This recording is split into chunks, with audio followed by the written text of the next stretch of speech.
There was a time that when I didn't get things done in the timeline that I had set for myself, or what I thought the expectation was, I would have really beat myself up. I'd have felt ashamed. I would have felt like I failed. I'd have felt guilty. Well, not today. Today, one of the things that I've learned along this late identified journey is that everything that I need comes in exactly the right time and it happens exactly when it's supposed to, not necessarily when I want it to, but when I need it to. And that is exactly what has happened with this episode today. I recorded this amazing episode in conversation with my good friend Doug Blecher of Autism Personal Coach back in May. And if you hadn't looked at the calendar lately, it's March 1st. And it's just airing today. And I had so many other things that were happening. And I kept thinking, oh, I got to get back to that episode with Doug because that was so good. That was so juicy. That was an amazing conversation. And I got to share the things that are going on with Doug because I want you guys to know about it. But it didn't happen. And it didn't happen for a reason. And that why became so evident and apparent to me today. So, in this conversation, one of the questions that I asked Doug is, hey, what song are you listening on repeat right now? What music or genre is really speaking to you? And he shared his song that he was listening to on repeat and that he was really loving. And it was exactly what I needed right now in my life. And I'm processing and going through some tough stuff right now. Um, I started doing something back in January called shadow work. I don't know if you guys have heard of that. Carl Jung, who is one of the, you know, leaders and founders of, psychotherapy, and he's a Swiss psychologist. He's been dead for a while, but his work is a foundation for a lot of things that happen today. And he talked a lot about shadow work. That's like your younger internal self, the things that you don't necessarily want to look at about yourself or admit to or work through because they're uncomfortable. But those are the things on that subconscious sort of hidden side that kind of hang out in the shadows. They really inform how we show up every day. And I had a Reiki session and for the very first time in my whole life in December. And it was just incredible. It was really powerful. And I had a second one in January.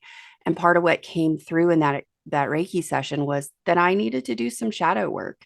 And I said, okay, I'm ready. Boy, I'm telling you guys, when you say you're ready and you're open and you're willing and ready to receive something, it will come fast. You will get what you asked for. I've gotten what I've asked for and things that I didn't even know were coming.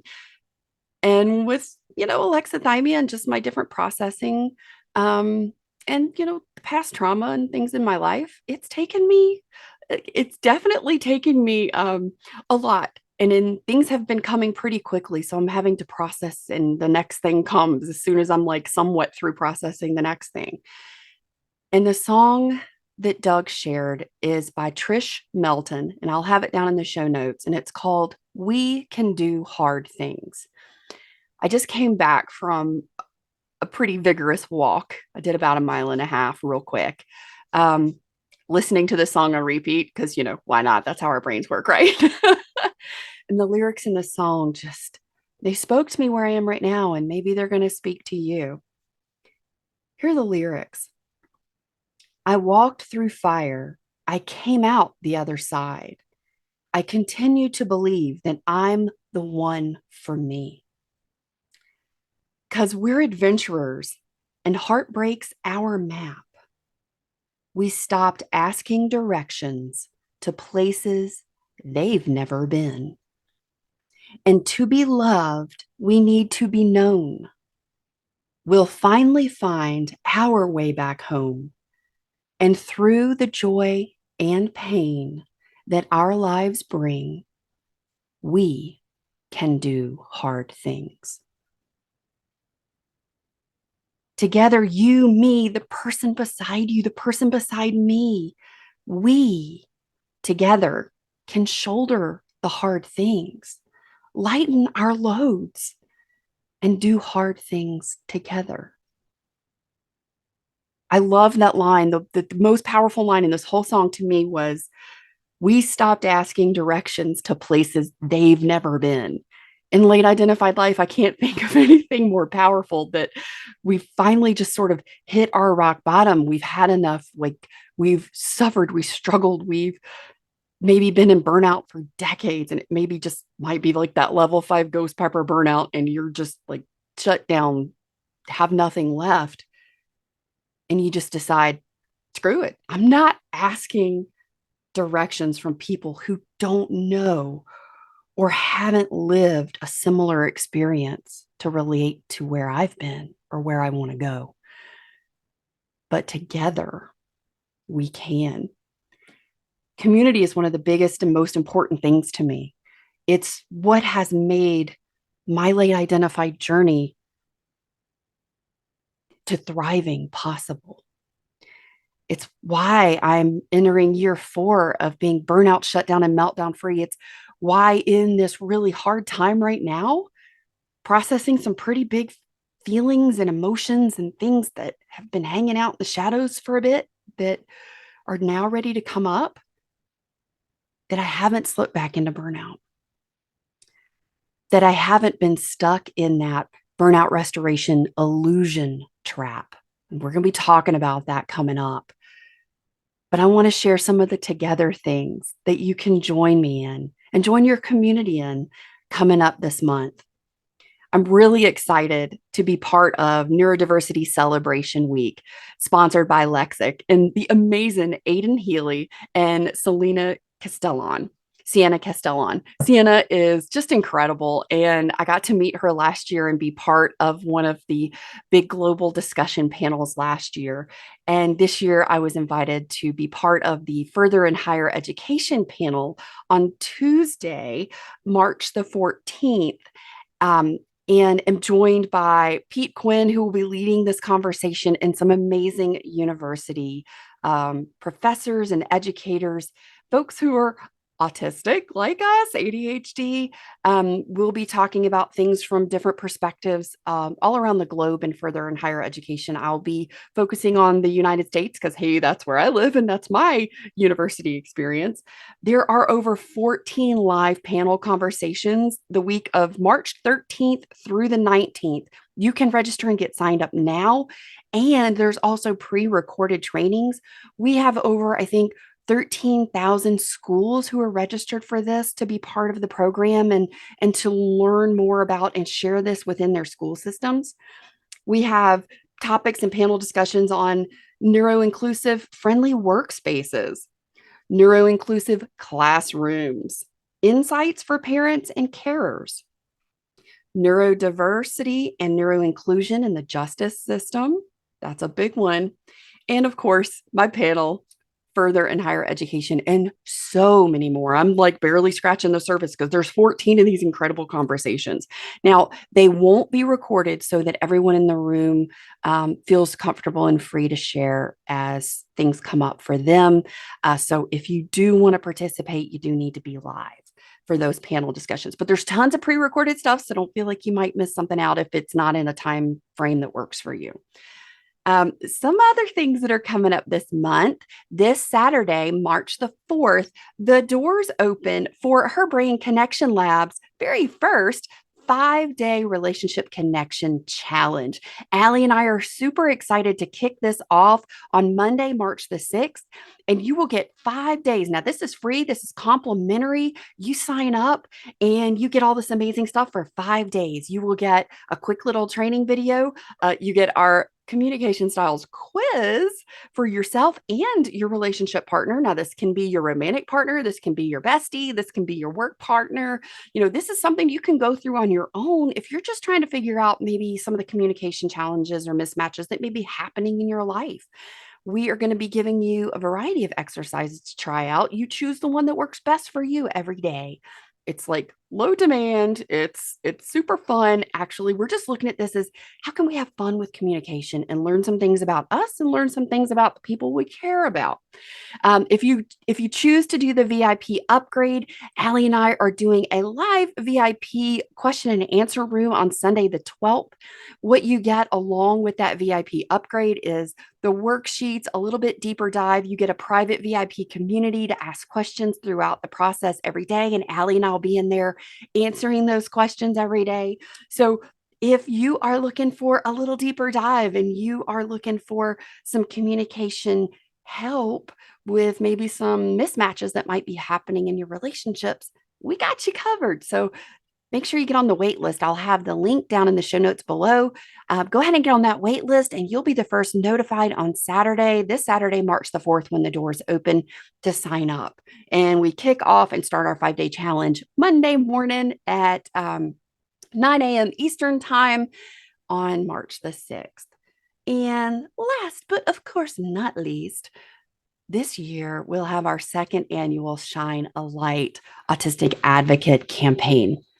I am really excited to do this. This was such an incredible campaign last year. We had over 21 autistic advocates participate, writing blog articles for the Brain Dump. If you haven't checked out the Mind Your Autistic Brain blog, it's called the Brain Dump. Go check it out. Go look at the articles that self-advocates wrote last year. And then we, of course, had our huge panel where everyone came together and we all shared different insights and experiences and tips for those who might be wanting to start their own self-advocacy journey or starting advocacy in their life is as an autistic person. This year, I will be sending out an invitation for everyone who would like to participate. I would love to hear your story, love to have you share your big why, your passion, your area that you focus on in changing the way that our world as autistics are being touched and informed every day. Part of what I do to shine a light is this talk show every week. And hey, guys, I know you're lurking there back in the background and you hadn't clicked the follow and you hadn't clicked the subscribe because, that's like a commitment thing. Please do. Please do. It means a lot because one of the things I'm working on is getting this talk show to where we're reaching more people. We reached over 308,000 people last year just on YouTube alone. That's not including all of the other channels and networks. We're in over 89 countries and people are joining us from all over. But guys, there's like millions of us in the world.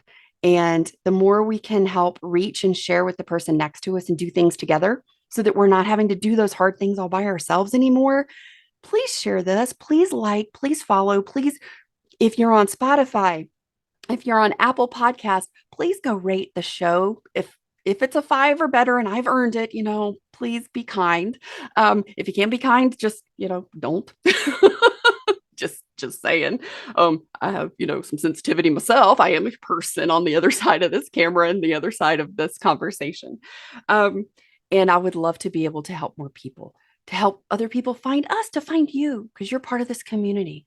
And if you are a subscriber to the Mind Your Autistic Brain Talk Show on Spotify, you got a new workshop last week, and you will also be getting access to that 5-day relationship connection challenge and some additional things.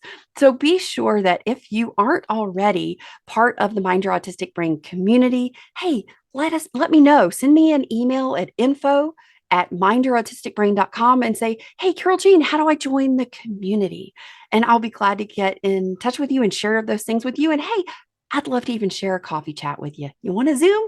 Absolutely. Hit me up on the Mind Your Autistic Brain webpage at mindyourautisticbrain.com. At the very bottom, there is a place to set up a coffee chat. Let's visit. Come talk. Share your journey. And I would love to meet you and just share some time together. So as we move into this incredible conversation with my good friend Doug today, he and I are having some juicy conversations because, he has been the Autism Personal Coach for over a decade, but he just got his own formal identification recently. And that's been a big journey for Doug. We talk about alexithymia. We talk about how, for he and I, shutdown was what showed up more than a meltdown. Like meltdowns were sporadic, but like shutdown was more of like a daily regular occurrence for us. Maybe that's something you've experienced as well. We talk about my friend Evelyn Wilden. She is Autism Stories. She did this autism story episode with Doug, and that was how I met Doug. And it's just amazing. Doug has 3 different podcasts: Autism Stories. He has Intersection on the Spectrum with his co-host Kelly Bron Johnson, and Kelly is amazing. Oh my gosh, so cool. I love Kelly. The Info Dump Files with the incredible Becca Lorre Hector. So, guys, go check out these other shows. Hear these other voices and these amazing conversations that are happening around our community, because together we can do hard things. And together we don't have to ask directions from people that have never been the places that we've been and the places we're going. We're here for each other.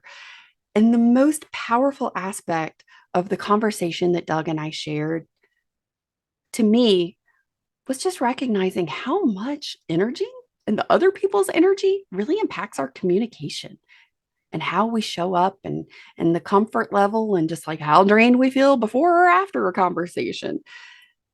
Make sure you go check out the link below to Tish Melton's incredible song, We Can Do Hard Things. Let's get started on this powerful conversation, shining a light on my friend Doug Blecher, the Autism Personal Coach, host of Autism Stories, Intersection on the Spectrum, and Info Dump Files, as we're doing hard things together in late identified life today. Hi, I'm Carol Jean, late identified autistic ADHD human, and your host of the Mind Your Autistic Brain talk show and Burnout Restoration Unveilers community.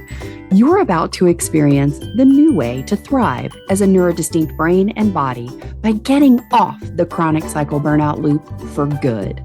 By unveiling your authentic self, defining what thriving feels like for you, knowing your burnout signpost, so those top 20 burnout warning signs are a thing of the past, and stepping into your best life as the creator and leader you are meant to be. Get ready, because this is where we go against the mainstream, say no to outdated self-care tips, and we say yes to who we are in order to create an energized, authentic, peaceful, and harmonized world. Welcome to Mind Your Autistic Brain. Welcome to the show, Doug. I am so excited you're here. We are getting to chat today. This is exciting for me because I love all the things that you are doing in the world. Thank you so much, Carol Jean. My pleasure. Well, Doug, let's just start out with the nitty-gritty, the fun stuff, the things that are the part of our late identified world, and that is you've come to your own late identification. How did autism enter your world, and how did you look at this place and go, I think that might be me?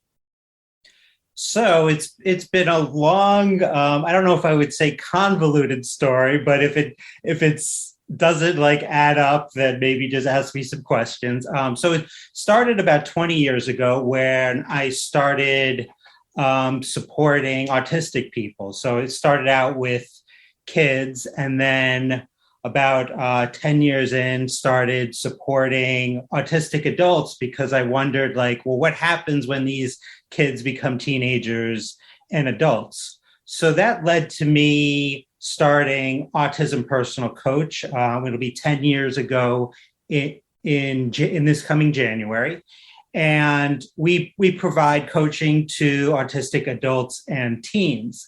And throughout the years, I initially started coaching people. I don't do as much of that anymore. I'm more on the business side, but I'm still doing a little bit of that. But throughout the years, the people that I've coached, they many times throughout the years, they would say to me, "Hey, Doug, are you autistic?" And I always thought of that, as a compliment. I think it to me, it said that we've developed a connection with one another. But my response was always, not that I know of. So, went through that journey and through the coaching process and all that with people. And, always passionate about supporting autistic folks. And then, that led me to get into podcasting, where I started my own podcast, Autism Stories. And then I started two other podcasts that I co-host, one called Intersections on the Spectrum with the brilliant Kelly Bron Johnson, and then the other one called the Infodump Files with Becca Lorre Hector. So when me and Becca were starting the Infodump Files, she said to me, I'm pretty sure you're autistic, Doug. And, I really thought about it. It took me back. I paused for a second. I was like, wow, Becca is someone like I have so much respect for. And if she thinks I'm autistic, maybe I really need to look into this a little bit more. So what I started to do is I just went online, took, one of these autism tests, and whether depending on your view of things, I passed or failed, and it said I was autistic. And then I took some other ones, and they also said that I was autistic. Then I took an executive functioning one, and it said I had executive functioning differences. And then I took an alexithymia one, and it said that I have alexithymic differences. So I pretty much knew at that point, like, I'm autistic, and do I really even need to go for any diagnosis of, that you're autistic or not? And at first I was kind of resistant to it because I knew through Autism Personal Coach, so many people went to clinicians and the challenges of that over the years and to this present day. So I was really hesitant about doing that. But then I just happened to find a great clinician who herself happened to be autistic, who didn't give the ADOS. And that was one thing I did not want to do because I didn't feel like that was appropriate for adults. So I was not going to put myself through the ADOS. So I went to this clinician. She was wonderful. We went through a few sessions. It was less expensive than some of these other, assessments, which is a huge barrier for people, came back that, I went into it thinking, well, whatever she says, I'm going to respect that opinion. And, however it ends up, it ends up. But then I went through the assessment and it clearly said I'm autistic. So that's kind of how, that's kind of where it led me today. And this was just as of a couple months ago. So this is really at 43 years old, very fresh and new in a lot of ways for me. Oh, Doug, I think you just shared such a relatable, as you put it, convoluted tale, because I think that's how so many of us would describe it. It feels like this convoluted journey. It's like it's this road with twists and turns, and sometimes you're headed into a blind curve and you don't know what's coming next. And I love that you took the executive functioning test and the alexithymia test, because that was the component for me that was the biggest component in my late identified journey, but that didn't happen till about 2 or 3 years ago for me. I got my autistic identification at 39. I got my ADHD identification around 26-ish. I don't remember exactly. It was mid to late 20s. And it was like something just still wasn't clicking for me. It was like something was still missing. And then that alexithymia piece was huge. I'm like, oh, that's why, 2 weeks, 10 years later, something will all of a sudden show up in an emotional way for me that I'm like, whoa, I didn't experience that. And then I'm like, why am I feeling this right now?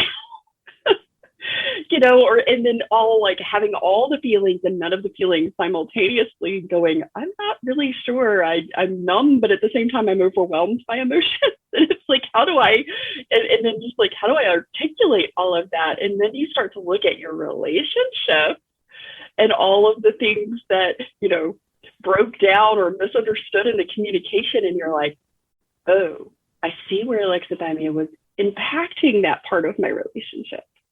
Have you had any of those sort of aha moments since identifying and discovering all of these layers to yourself. I mean, believe me, those things past 40 are just like, they're so powerful.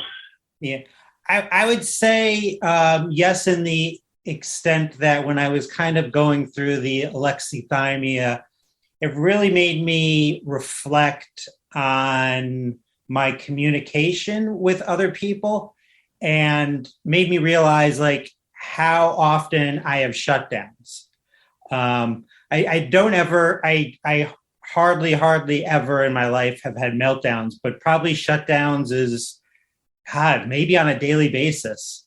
So that kind of going through that process kind of really has led me to examine my life a lot more, and really kind of puts things in context and helps me have a better understanding about myself. And then just like even something simple as like when someone says to you, how are you?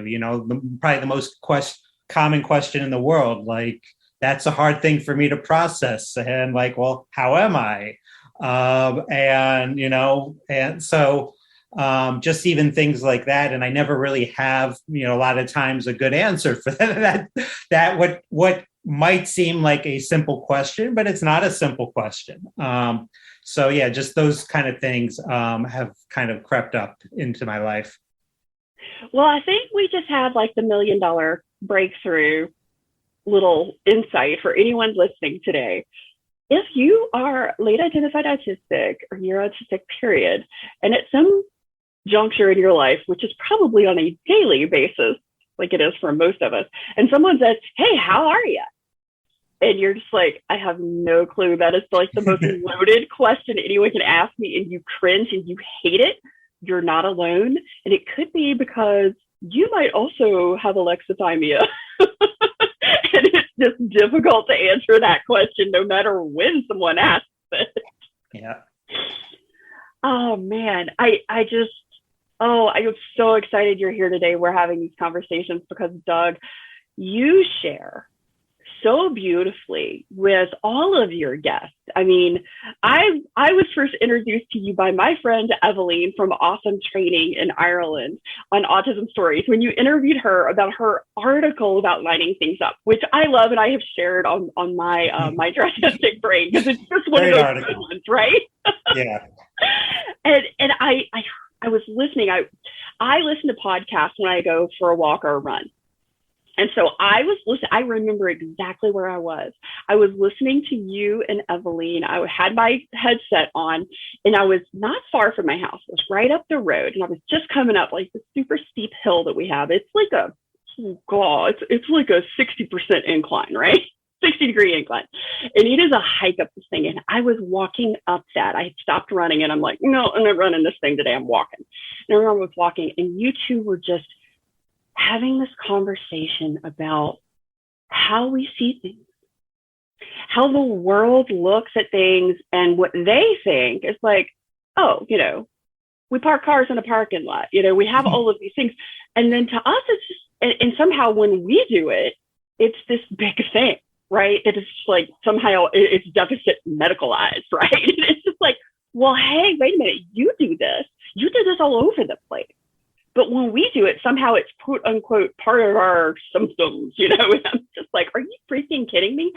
And I remember it was just like crystal clear in that moment. I just remember thinking, wow, there's so much in my life that I felt shame about, that I felt broken and defective about, because people pointed out that how I did something or how I saw something was weird or different, or it didn't make sense to them. And in that conversation, you really brought out this place where I just let go of that in that moment. And I just wanted to share that with you, because that's the power. That's the power that conversation has. That's the power that tapping into your people, into your people in your tribe makes in your life. And I mean, just to say it, because if no one has told you yet, for the like the official welcome to the autistic community, Doug Blecher. Not that you ever needed it for any reason, because you were already one of us long, long ago. What I love is that you're like the busiest human. I mean, seriously, I thought I was a busy human. You, my friend, are a busy human. I mean, I was like, 3 podcasts. Holy heck, Doug, how do you do this? I'm like working every week just to manage my one. But what I love, and I would really like for you to share, is like Autism Personal Coach. I mean, you started that 10 years ago. And in that journey, I was like, what started it that you wanted to coach autistic adults? I mean, what was it that, like, in your heart that you were just like passionate and purpose driven in that, honestly? Because the way you share about Autism Personal Coach and what you do in the world and how you help people, and I know it's not a big part of what you're doing right now, but that was sort of the beginning of this particular journey. What brought you to that? I think like when someone, you know, for entrepreneurs, and this isn't always the case, but I think it happens so often. You see a problem in the world and you say, I think I can help make that problem a little bit less painful to people out there. And I want to try to do something about that. So it was just always, it's just about, you know, like identifying this problem is out there and how there's just such a lack of support out there, you know, certainly 9 or 10 years ago. And even to this day, there's still not much out there in terms of coaching. So that was kind of, that was just kind of the beginning of that. So, you know, I think it's seeing a problem, being passionate about something. And also I wasn't going to ever fit into working for someone else. I mean, you know, when you're creative, when you're passionate, like those things, I think are really tough to fit into someone else's framework of the world. Oh boy, I 100% agree with you on that one. Hence, mind your autistic brain. I'm like, I don't see this in the world. I want to fill this place because I can help make someone's life and journey a little bit easier. And I've already found out I didn't necessarily fit into the corporate world. I've done the corporate world. I've done the corporate world several times, owned my own businesses several times. And it's just, this is more of an alignment with me and my brain and my creativity. And I think you really nailed it. We are really creative people. And having an outlet to really just dive in and explore whatever we see, because so often we see things other people don't, or they haven't seen them yet.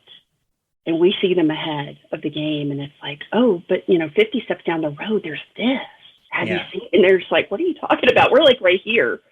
Where are you? We don't even know what ballpark you're in, right? And they just look at you like you just, sprouted a second head. So with Autism Stories, that was where you started. How did info dump files and intersections on the spectrum come about? Because I love that you co-host these 2 other shows. And I want to hear a little bit more about your co-host and sort of how that collaboration started. So which one came first for you? Like Autism Stories, then sort of sprouted info dump files, right? Yeah, so it all started with Autism Stories, where I had interviewed Becca Lorre Hector and Kelly Bron Johnson. They both were kind enough to have conversations with me on the Autism Stories podcast. And I just really liked both of them and really had a lot of respect for them. And there were other stories that I wanted to more consistently tell. Like there's so many different types of stories on Autism Stories that I love sharing, but one type of story that I wanted to tell more of is I wanted to talk more about people's special interests. Because I know, you used the word alignment before, which I think is so important, because I think when we're doing, when we're involved in our special interest, we're more aligned, and we're much more happier and healthier people. Like I've even just kind of in the last 6 months, I've realized that almost pretty much my entire day is transitioning from one special interest to another. And I think when people can do those types of things, they're going to, and that might not be possible for everyone, that's kind of a privilege of mine to be able to do that. But at the same time, I think when we're involved in those things, we're going to be a lot more happier, healthier, productive, based on whatever your opinion of your definition of productive is. And I thought Becca would be an amazing person to do that with. And she's been absolutely amazing. And we've interviewed, a lot of amazing people. And then intersections on the spectrum is really where I felt and this goes probably even all the way to my childhood, probably till I was about 7 or 8 years old. I always felt that and I didn't have the vocabulary until adulthood to express this, but I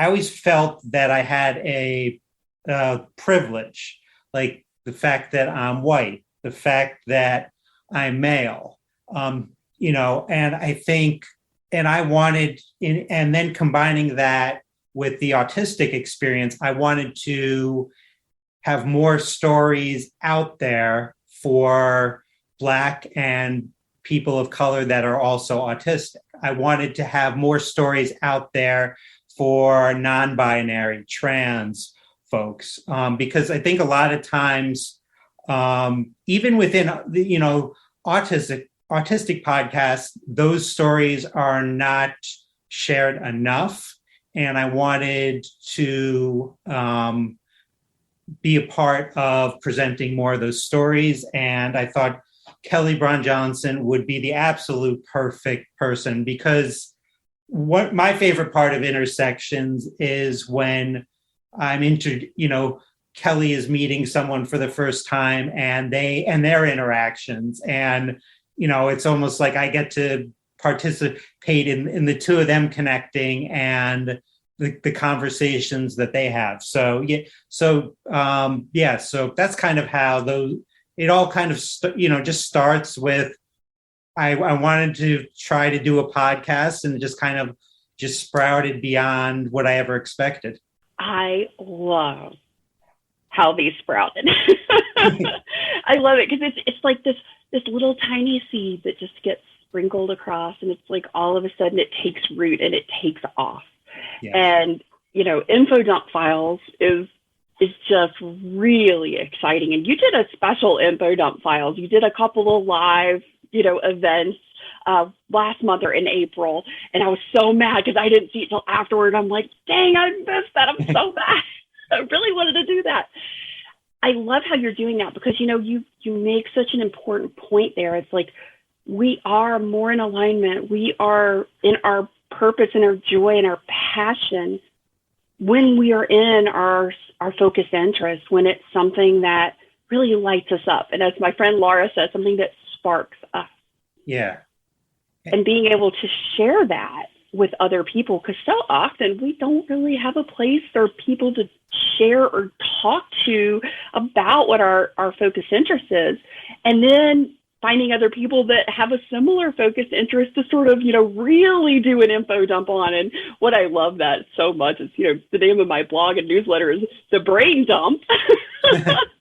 Because, a while back, I'm like, it's basically the newsletter was just my brain dump. It's like, these are all the cool articles I found. These are the cool podcasts I found. These are the books I'm reading. It just sort of came into this one thing. And it honestly, I love it, because it really is something that we all are passionate about, and having a place to share that, it's really special. And I love that you created a space for that. And intersections on the spectrum. Oh, that is beautiful. That's something that, with the Shine a Light campaign in April and focusing on spotlighting so many autistic advocates, that was something I was really passionate about and wanted to make sure were included, were the voices and the stories of people who are marginalized within the marginalized group, which is us, right? I've got so many friends that are just like, I don't see enough or hardly any people that look like me. I don't see, people who are Pacific Islands, people from Asia. I don't see people who are Black. I don't see people who are young and Black and living in this country, and Mind Your Autistic Brain is now in 76 countries. And I get messages from people all over the world. And I'm so excited because the more that we can just really share what it is that our cultural differences, our color differences, our religious differences, anything that we have that makes us us, and just share that perspective and experience with other people, man, that is just where humanity elevates. That's where we all become more connected. Yeah, absolutely. And the diversity, of the autistic experience is not shared with others if we're not highlighting, those stories and learning from those stories. Absolutely. So you've got something special coming up in June, and it's Pride in Our Roots with the info dump. So share a little bit about that. Yeah. So, this is, and I credit Becca, this was her idea. And I was, immediately when she suggested this, I said, absolutely, this is something I've been thinking about a lot.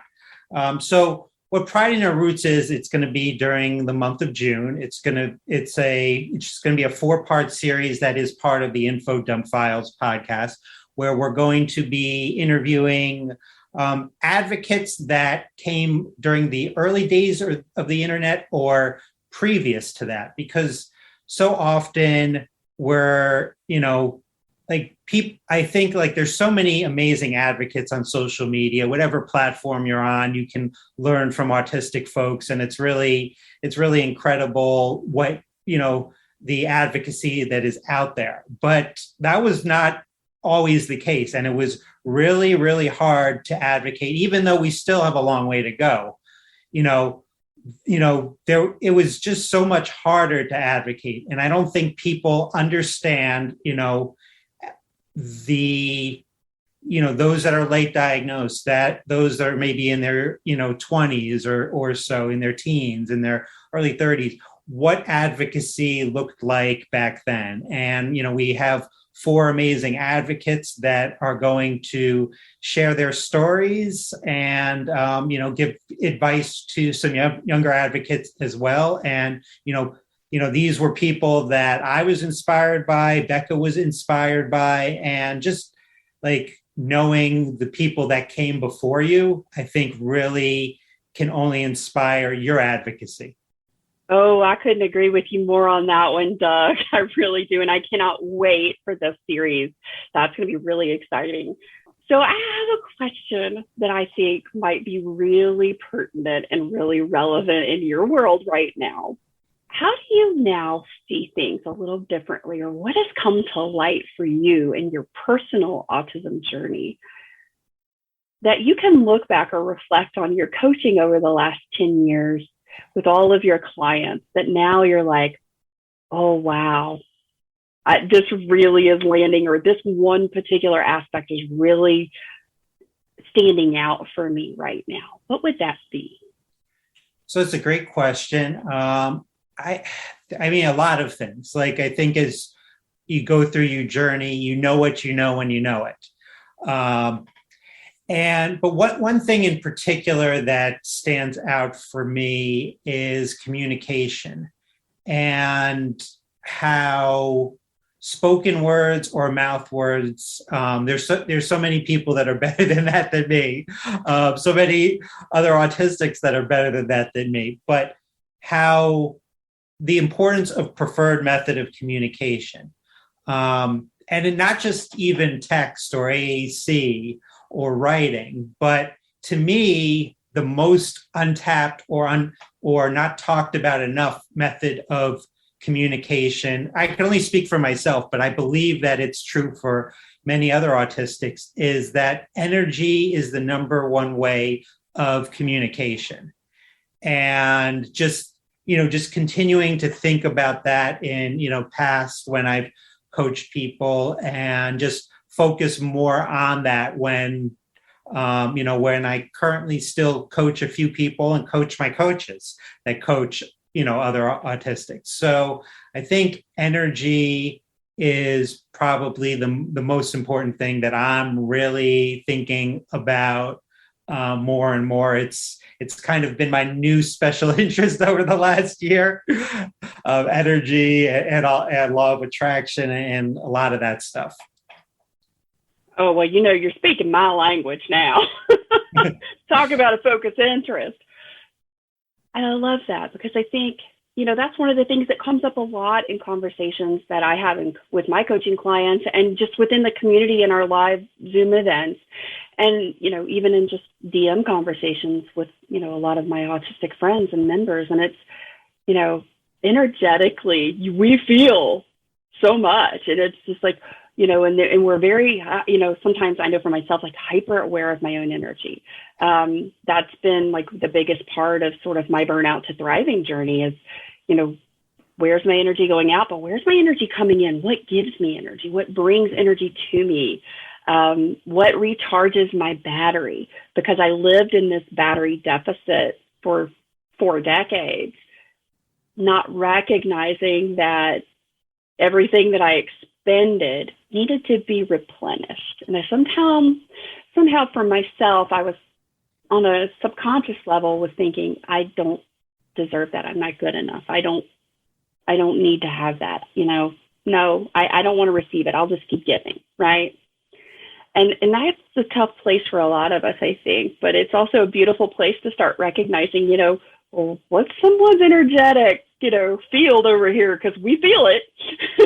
And am I really paying attention to it? Because a lot of times we just start to deny it, or we're just like, oh no, I couldn't possibly have felt that, because the world responds to us like, oh, in those situations where somebody says, oh, I love this person, they're so great. And you're just like, really?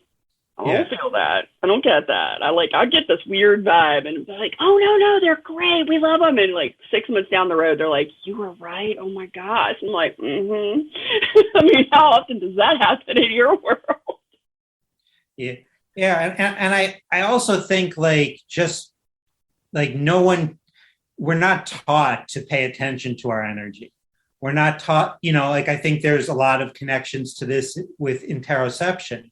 We're not taught to pay attention to our body signals.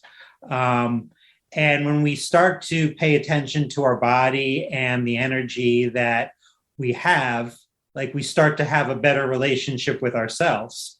And as a result, that's only going to lead to a better relationship with others, and then developing community, which I know is such an important part for especially late diagnosed folks. It really is. Well, Doug, as we're wrapping up, I always like to ask my guests a couple of questions.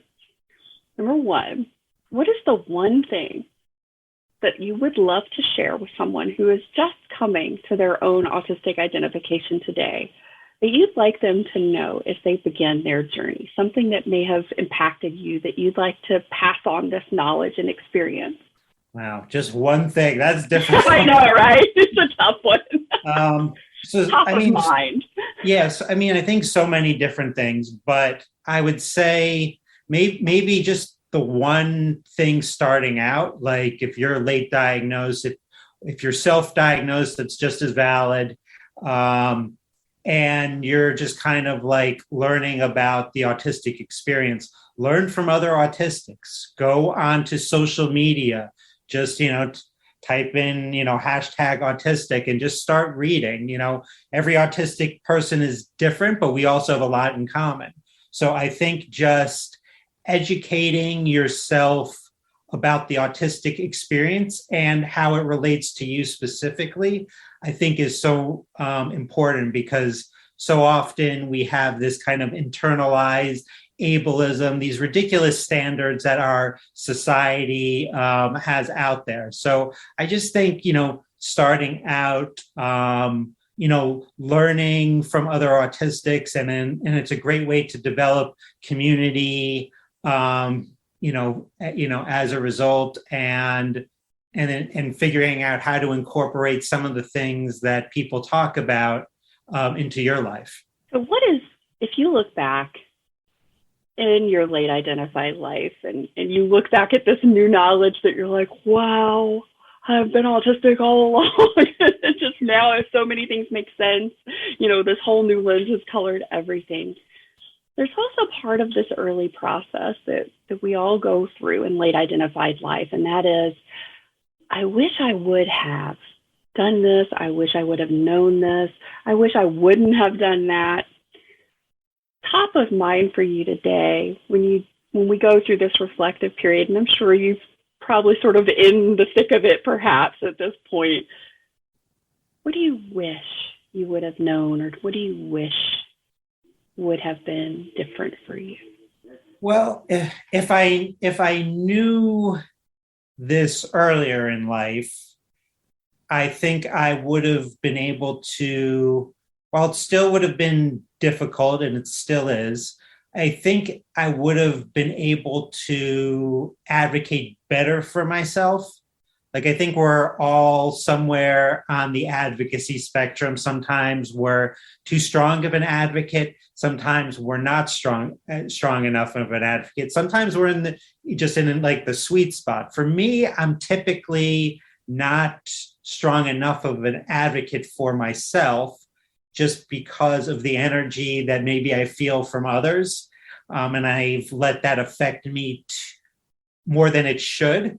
So I think while I'm still at 43 trying to learn how to better advocate for myself, I think if I had known that when I was in high school or college or beyond, like, I wouldn't have had to deal with some of these struggles that I did. Things have turned out okay for me. I mean, things are good. I mean, there are challenges, of course, but I think that, kind of that self-advocacy piece would have been really helpful in setting better boundaries for myself, better a rhythm and flow to my daily life. Oh, that is such a powerful one. And I think that is just so relatable. Everyone watching and listening today probably felt that. So last question, what is your favorite song on repeat right now, or your favorite band, or your favorite genre of music that you listen to that just lights you up, that just sparks you? What would that be right now? So it's interesting. I normally don't listen to this type of music, and I have to I might be butchering her name. I think it's Tish Melton, possibly. She has a song called, here, let me look it up right now. I know the name of the song. The song's called "We Can Do Hard Things." I haven't heard of the artist. I can't wait to listen to this. Yeah, I think that's her name. Yeah, Tish Melton, "We Can Do Hard Things." That's one of, and it's kind of a song that, self-advocacy wise, you can kind of relate that to. But that's one that I am playing a lot now. And when I start listening to a song, I listen to it 500 to 1,000 times. It's just the way it goes. You're not alone. I'm sure I'm not alone. It became a question. For sure. Yeah. Doug Blecher, thank you so much for being here. Thank you for sharing your journey, the work and advocacy that you're doing in the world, not just for others, but for yourself, and the amazing podcast that you are hosting and co-hosting with these wonderful women, Becca and Kelly. Thank you so much for being here today. I greatly appreciate it. You are not alone, my friend.